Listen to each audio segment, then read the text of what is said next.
Ici, nous voyons bien que c'est Satan, le diable. Le diable lutte contre l'Église. Jusqu'à la fin des temps, l'Église sera exposée au désert, à la tentation diabolique. Le diable veut totalement détruire l'Église. Et il utilise tous les moyens. Il y a des ennemis qui sont à l'intérieur de l'Église, qui luttent dans l'Église même contre la foi, qui sont à l'intérieur. On dit qu'il avait 7 diadèmes. Les diadèmes, c'est des choses qui sont très belles. Donc le démon se transforme toujours en ange de lumière.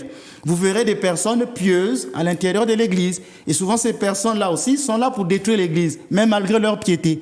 Vous verrez des personnes qui ont des visages assez beaux, des visages assez lumineux. Mais en fait, parfois, ils sont des instruments du diable malgré eux. Ils peuvent être des instruments du diable malgré eux. Est-ce que le diable peut entrer dans des églises? Oui, mais Église catholique ou orthodoxe? Oui, mais le démon, il y a même un saint une fois qui vénérait une icône du Christ et le démon était à côté de cette icône. Donc le démon, il est même à l'intérieur de l'église, il est là pour lutter dans l'église. Pourquoi dire qu'il y a des ennemis qui sont même à l'intérieur de l'église, qui se présentent sous la forme de la piété.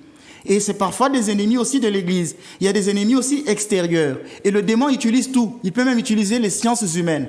Vous savez que la psychologie ou la psychiatrie est née dans un contexte d'athéisme. C'était pour lutter contre l'Église que ces sciences-là sont nées. Et aujourd'hui, il y a des sciences qui vont vous dire que la manipulation, ils vont vous dire toutes les techniques de manipulation, l'endoctrinement, et ils vont rattacher ça à l'Église. Ils vont éloigner les fidèles en disant « il ne faut pas aller à l'Église, c'est de l'endoctrinement, c'est de la manipulation ». Quel est le pouvoir du prêtre? Le prêtre possède 3 pouvoirs. Il doit enseigner, il doit sanctifier, il doit gouverner. Mais quand on commence par exemple à dire que dans l'Église, il y a de la manipulation, ça veut dire que le prêtre ne peut plus prêcher. S'il prêche, c'est de l'endoctrinement.